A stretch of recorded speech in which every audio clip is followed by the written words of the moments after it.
vi kommer att runda av det här, och vi kommer att runda av det på ett mycket passande sätt, tycker jag. Det är väl, nu har inte jag mina anteckningar här, men jag tror jag kan köra det på volley ändå. För att vi har ju fått väldigt mycket bra idéer, både i stort och i smått. Men en fråga som jag vet att alla av er har haft i huvudet idag, åtminstone vid något tillfälle, är ju hur ska jag hinna? Och här har vi i dagens talare, näst sista talare, så har vi how to it. How to build a brand when you don't have the time, right? Yep. Mr. Darryl, mina damer och herrar ifrån Zooma och Beerblioteket. Varsågod.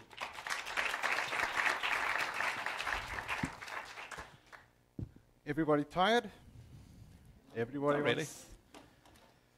I'm just going to take the old clipping here. So here you go.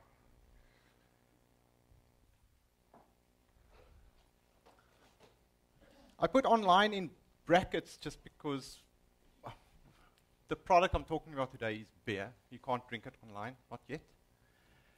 But I want to start off with this question. Show of hands. Who has a lot of spare time? Could you see me afterwards? No one has a lot of time. It's just a fact of life. Who here has only one job? Kids fall into job as well, I've heard. 2 jobs, hands up. Yeah. Okay. I also lead a double life.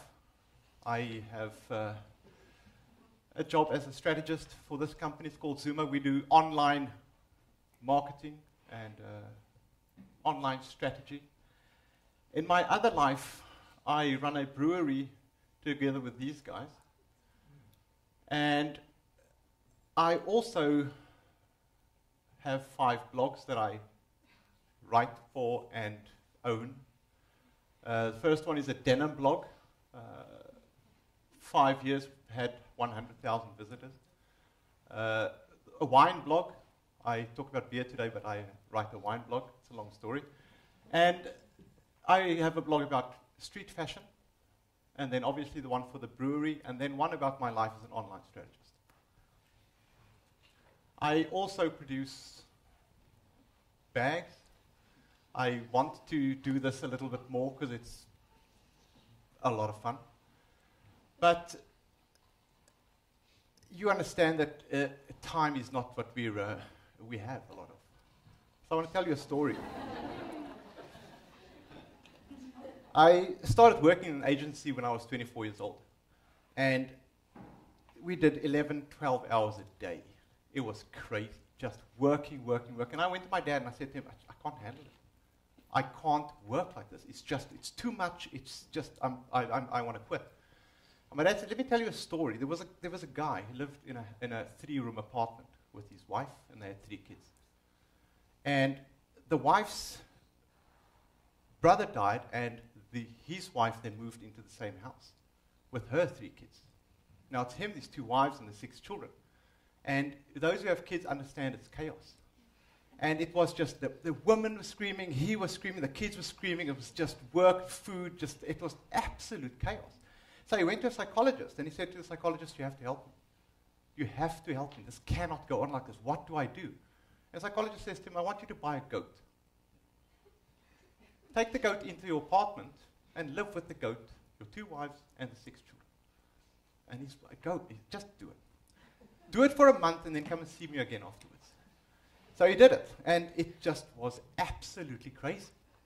It's kids, it's the goat, it's the wives, it's everything, and it doesn't work. And after a month he goes back and he says to the psychologist, you made it worse. It's more screaming, it's more, and the goat, and you have to make it stop. He says, okay, what I want you to do is I want you to take the goat out and come and see me in a month's time. He took the goat out and he went back to the psychologist after a month. And the psychologist says to him, how's it going? He says, it's amazing. It's just myself, the 2 wives, and the 6 children. I think you know what I'm trying to get at. What my dad was trying to teach me is that is life.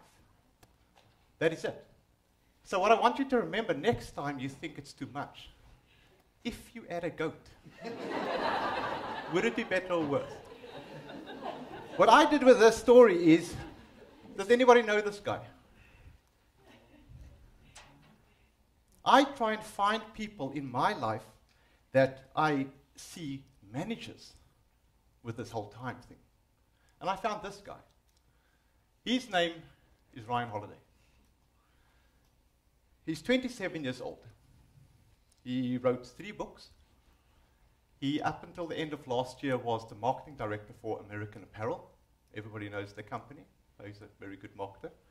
He's now a partner in another agency doing work for very big corporate companies. He has a fiancé, a dog, and he trains every single day. He seems to get it right. And you know what makes it worse?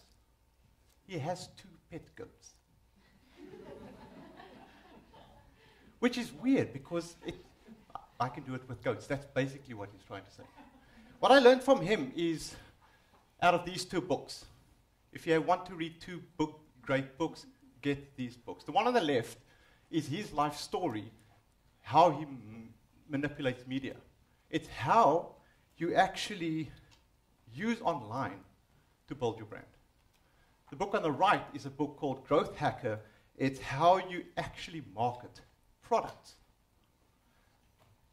What I learned from him is this: product market fit. It is when you have a product that actually has a market that is looking for it. So your marketing is then built into the product, which means it saves time. You don't have to push so much. People actually want it. So what we did with the brewery is we went out and I did research. We all went to the pubs, we sat down, I spent hours in Systembolaget just actually looking at how people are buying. And what we found out is people want something new. I've had this beer, I want another beer. I've had that one, I want another one. Today people have apps, they just check in every beer, every place. So people want something new. And then out of this new comes our name. It's a tough name for Swedes to say, I understand. It comes from the Latin word, actually, Beerbliotek. And om en bibliotek, en samling med böcker, så en bibliotek, en samling med öl. That's where the name comes from. It's a tough name for Swedes to say, we get all varieties of it.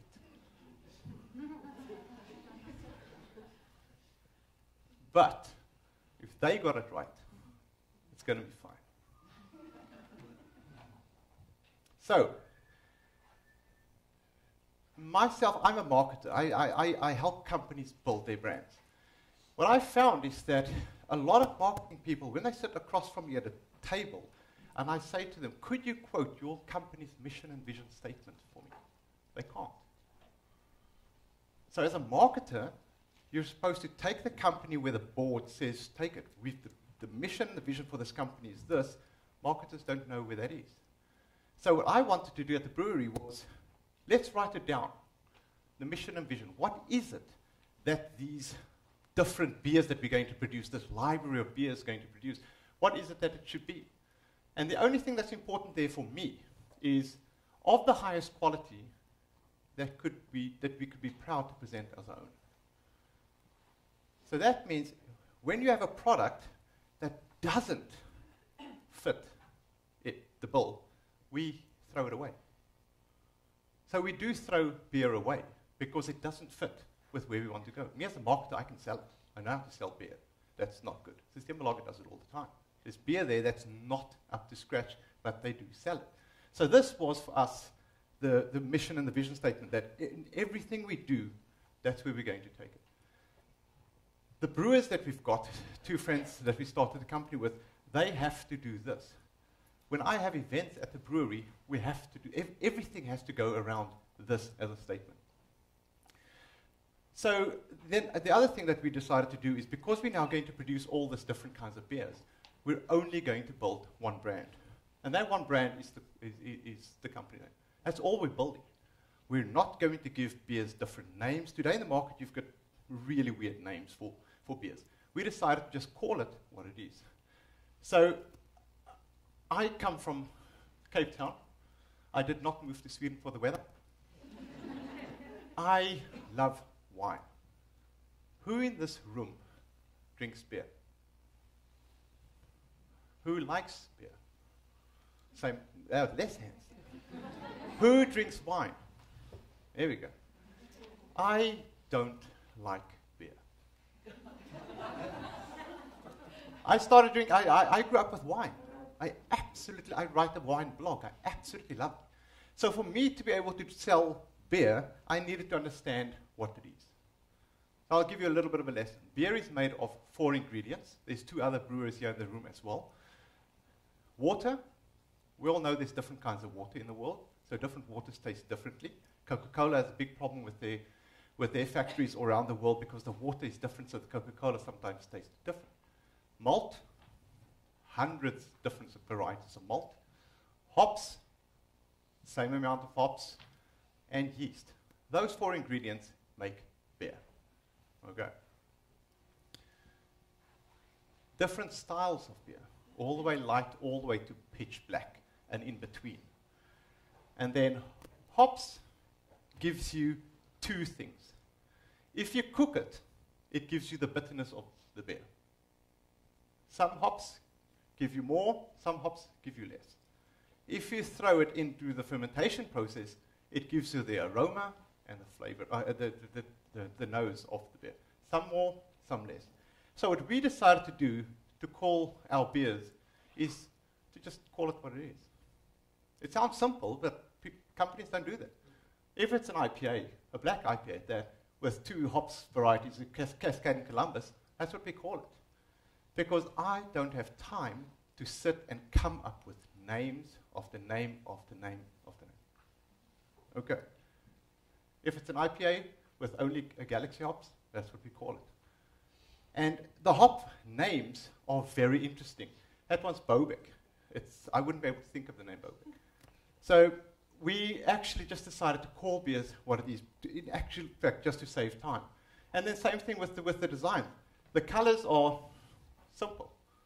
So what I have to do is when we produce 2 new beers every week, I open a file, I change the name and I change the color, and it's done. It takes me half an hour. Sometimes, however, we do collaborations with other breweries. That is planned in long time in advance. I have 2 months to come up with the design, and then we do some special stuff. But it's not that often. Okay, so how are things going? The average brewery does 15 different styles. Now, we're not talking about the big breweries, we're talking about the smaller breweries. They do 15 styles of beer in 2 years' time. We've been going for 2 years. Our product market fit is new beers. We're on 105 different beers. Karina will know what a website looks like with 105 products on. Clients don't know where to go. So we're busy redoing our website at the moment because things are just changing as the challenges come up to change. So all we've done here is categories and tags. It's as simple as that. Categories would be the style. The tag would be the ingredients that you throw into it. So when you look at it like this, it seems like it's a, what's the Swedish word, självklart solution. It took a long time to come to this. Because when we started for the first 2 months, we had 5 beers. Then you have a page that says just 5 beers. And then you add 5 more, and then it's, oh, we need to change it. And so we've learned this now to say, if you want to have a look at our current range, click on current range. It only shows you the current range. If you want to see all the pale ales, click on them. And that is what we've done. I know for a fact that when I did my calculations now, we're going to have 200 beers at the end of next year. Then we're going to have a problem with this again. Then it breaks. So the design and the solutions you have out there doesn't fit always what it is that you're trying, that you need to do. So this has to be, I will cross this bridge when I get to it later on, but for now, this solution works very, very well for us. Second challenge that came up was was pack shots. I grew up here. I took a sample shot. I want something down by the water, nice and sunny, going to be right. I live here.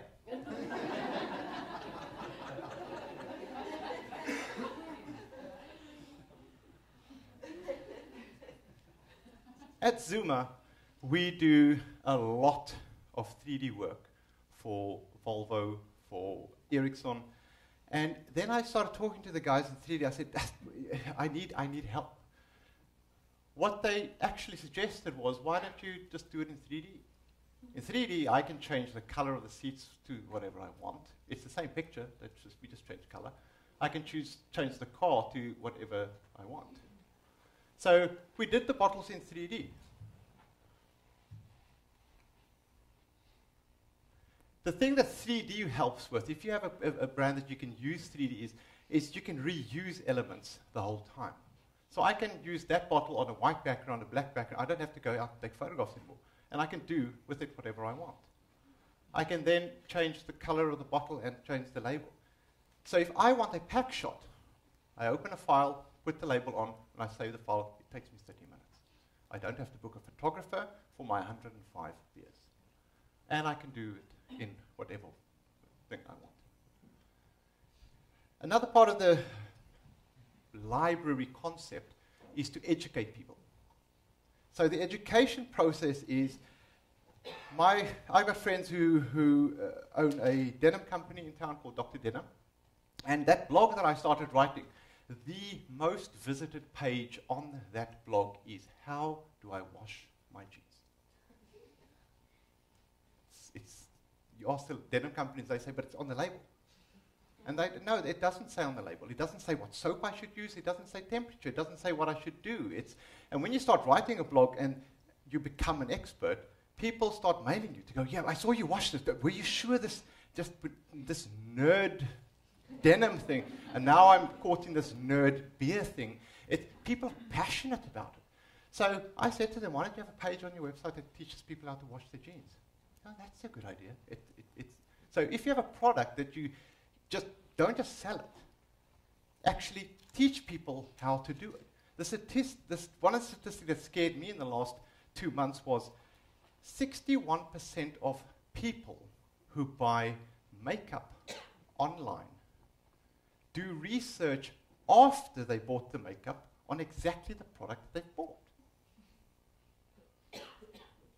So I like this mascara. I want to go back and then read up about it. So education is very important. So what we did with education was, does everybody know what the word India Pale Ale means? In Swedish, it's IPA. English, it's IPA. The story goes that when the British tried to take over the world, they had a lot of people in India. India was very warm, and you couldn't brew beer there. So what they did was, they brewed beer in England, and then they put it onto the ships, and the fermentation process would take part on the boat, and when it arrives on the other side, the beer would be ready, and they would drink it. So that's where the word India Pale Ale comes from. But then in England, the same as in Sweden, alcohol is taxed. The higher the alcohol, the more tax you pay. Then they decided, what if we make the same beer lower alcohol? Then we pay less tax. So they tried to make the same beer with the lower alcohol, and then they call it a pale ale. And then what we decided to do is we decided to actually show people the exercise. So I think we're the first brewery that tried it. So we used the same malt, the same hops, same water, the same yeast, and the only difference between the two of them is 0.8%. We didn't do it to save money. We tried to show people that there's a difference even in 0.8%. And then you go online, you go read the reviews on the beers. It's amazing. People say the one on the left is fantastic, the other one on the right is not good. The other one on the right is fantastic, the one on the left is... Some people like both. So then for the first time, we could sell 2 products to a bar, and they can have the products, and people can taste them next to each other. So it's a little bit A/B testing. but it's educating people on the product. You don't have your goodie bags with you, but inside your goodie bag you will have a beer. That beer on the left-hand side is a saison. So saison is a yeast strain, and they're both 3.5%. The one on the left is just called Sokkerbroeket Saison because our brewery is in Sokkerbroeket building. The one on the right is an IPA. We call it a session IPA just because it's easy drinking. And it has the hop variety Citra in and the hop variety Motueka. Citra is from the US, Motueka is from New Zealand. Now, it says there, keep upright, pour carefully. We're a handwerksbryggeri. So all of this is done by hand. And it says at the bottom of the bottle there, you'll read, it says keep upright, pour carefully. What that means is that we don't take out all the yeast in the bottle. At the bottom, there's still a little bit of yeast. If you put it on its side, that yeast will pour into your glass easy. Keep it upright when you put it into your fridge, and pour carefully when you pour it out. Okay? Was that difficult? I got to run through it. So, who has that budget?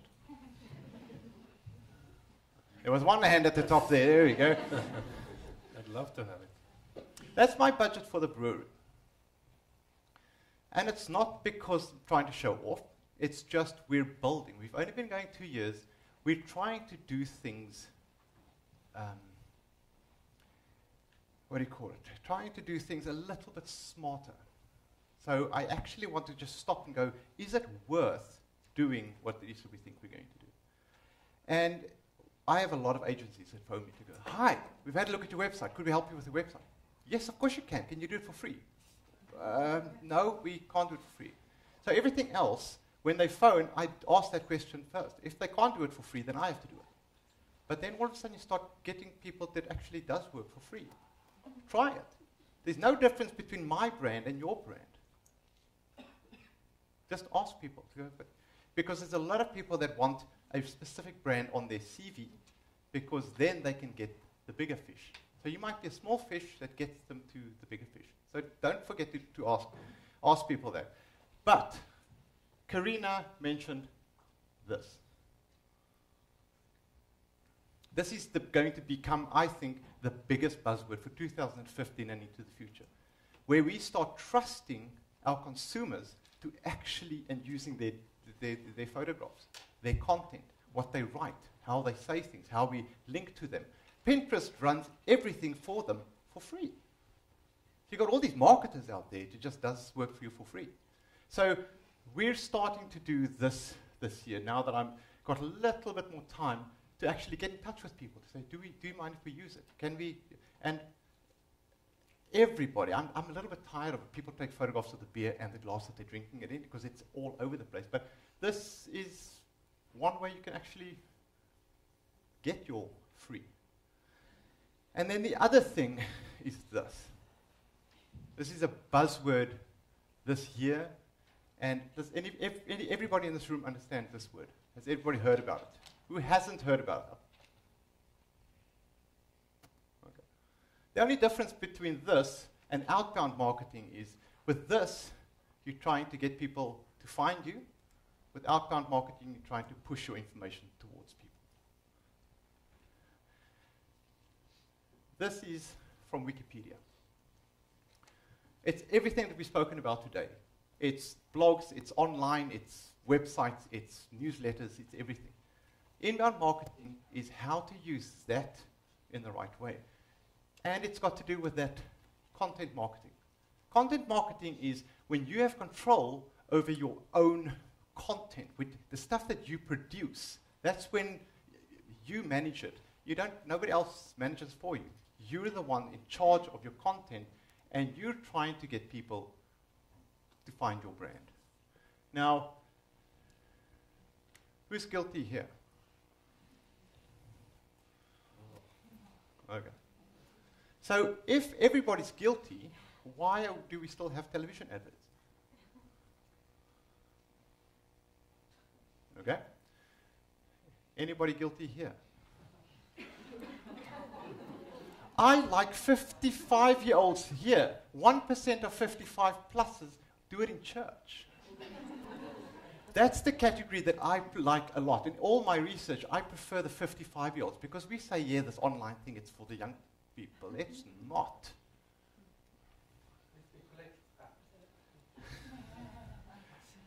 Well, you swish your money into the bank, into the church.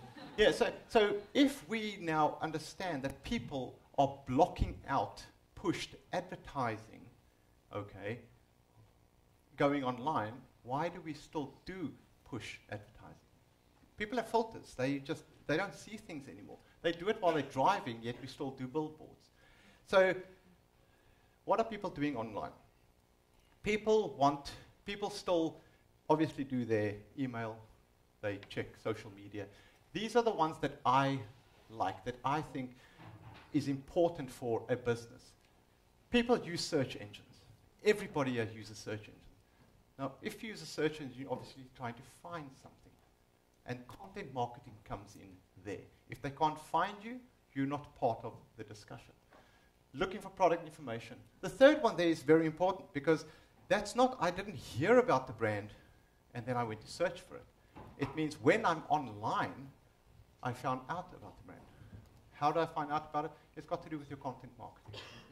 So one of the statistics that we quote a lot for business to business is 57% of business to business customers make a decision about who they will use before they've contacted that company.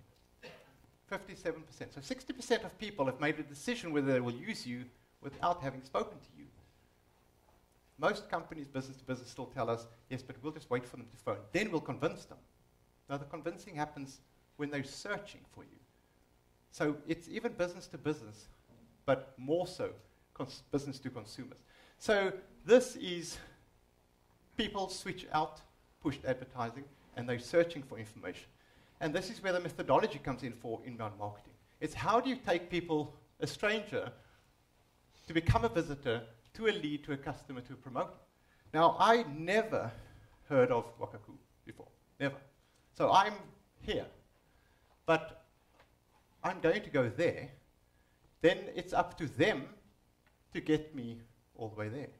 But I know in what we've heard today, they have a lot of promoters and a lot of customers. The most important thing to end off with, the most important thing that I learned in this last 2 years. Hear from you. Do that. So, thank you very much. And mina damer och herrar, innan vi går upp och minglar